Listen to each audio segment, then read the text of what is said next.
Good evening, fam, and welcome to LRJs as your Toronto Raptors take down the tanking Bulls 110-101. All-star Brandon Ingram led the way with 31, 8, and 6, and hit the clutch shot down the stretch to ice the game. The Raptors definitely weren't matadors tonight.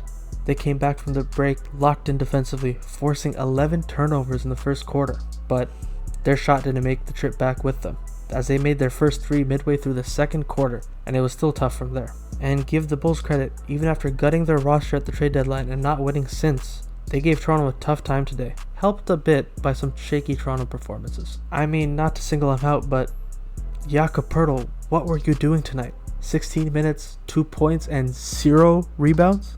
As a center, if you just watched him for a few possessions, you would think he's playing a different game, just letting people run by him, not boxing out at all, not even hitting his man on the screen. Hey Yak, you better be careful or you'll force Ingram to talk trash about you on his burner.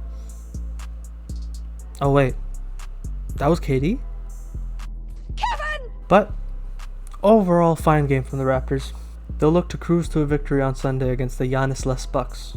Now I mentioned tanking at the top because, well, a lot of teams are doing that right now. For the uninitiated, tanking refers to essentially losing games on purpose, with the goal of improving your lottery odds at the end of the season to get a top draft pick in the summer. This practice goes back to 1984, where the Bulls and Rockets lost over 80% of their last 20 games to draft Michael Jordan and Raptors legend Hakeem Olajuwon, respectively. You may be wondering, how is this still happening over 40 years later? And why doesn't this happen more prevalently in other sports? Well, the answer to those questions are linked. In the NBA, a single superstar can drive an entire team's winning, culture, and revenue. However, the NHL, MLB, and NFL are structurally different. Due to game rules and roster sizes, one player can only have so much impact, unless you're Yamamoto.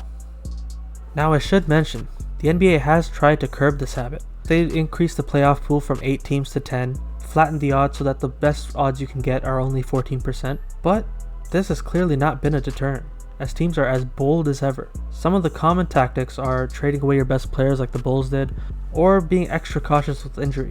But the Utah Jazz did something last week that I don't think we've seen before, at least not to this level and not this early in the season.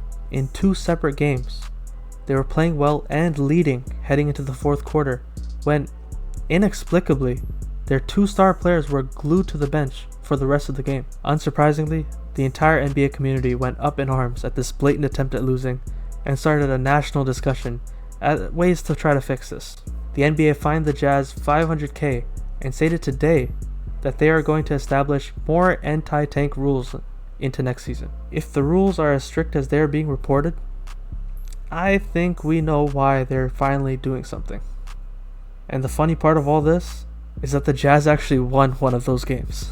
So I'm not going to act all high and mighty about this. The Raptors did it a couple times, and it's one of the reasons we have Scotty Barnes on our team. As long as this incentive structure exists, it's hard to punish teams for acting in their best interest.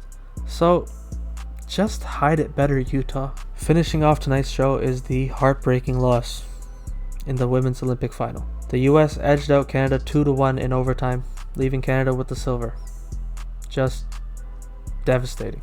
I don't even have much to say. I thought Canada played a great defensive game, and it just looked like we ran out of gas at the end. Hey, men's team, if you meet the US in the final, you need to get our lick back.